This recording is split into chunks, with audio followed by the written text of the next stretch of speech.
Les petits bonshommes-femmes naquirent au fond d'un garage le 4 février 2021. Ils étaient le fruit du travail acharné de Jean-Michel Blanquer, qui avait manifestement un souci avec l'éducation. Laissez-nous vous conter son histoire. Jean-Michel Blanquer naquit, on ne sait pas bien quand, dans un 240 mètres carrés en plein Paris. Puis, après des études dans les écoles de la haute bourgeoisie, il se dit « Tiens, je vais être recteur, ça paye bien. » Et puis, après avoir bien rigolé, l'idée lui vint d'être le grand chef technique de l'éducation nationale. Là, avec Isnogoud Sarkozy, ils font nimp et suppriment 60 000 professeurs. Pas con les gars. Puis, il dut s'absenter. Parce que c'est un petit peu fatigant tous ces soucis. Mais ne pleurez pas les enfants. Parce que notre Jean-Mimi, il a plein de copains. C'est ce qu'on appelle l'entre-soi. Mais c'est un peu compliqué à expliquer dans une vidéo LOL. Et encore plus dans un journal télévisé. Ou un journal papier détenu par un des milliardaires qui ont bien conscience de l'entre-soi. Alors l'autre pote, il lui dit « Ziva, sois ministre. Tu peux encore virer des profs, non? T'es pas cap ?»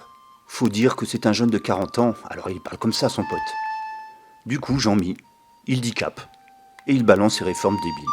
Il devient ouf, il casse tout. Le bac, le lycée, l'orientation, l'inclusion, la carte scolaire, les effectifs. Et ainsi, il réussit la prouesse de supprimer 7800 profs en 3 ans. Chapeau! Puis vint la préparation de la rentrée 2021. Et l'angoisse pour Jean-Mi.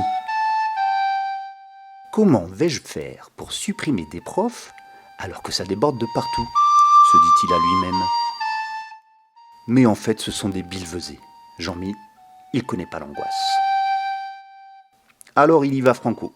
Il vire une nouvelle charrette de 1883 profs, tout en disant que l'éducation est une priorité. Les autres potes de l'entre-soi, ils trouvent ça formidable. Petite cerise sur le gâteau sec, il économise 212 millions d'euros. 212 millions sur le budget qu'on lui avait refilé.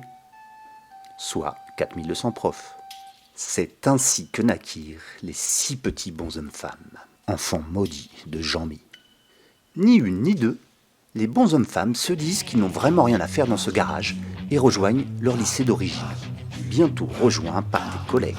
Tout à coup, c'est la grève. Alors, hop, tout ce beau monde part en manif. On a la rage, mais c'est pas celle qui fait baver. Demande à Fable avec là comme nos semelles sur les pavés. La rage de voir nos putains de travées, de vivre en travers, la rage cravée. Puis bien Les petites femmes s'aperçurent qu'elles aussi avaient beaucoup de copains. Certes, beaucoup moins riches, mais beaucoup plus nombreux.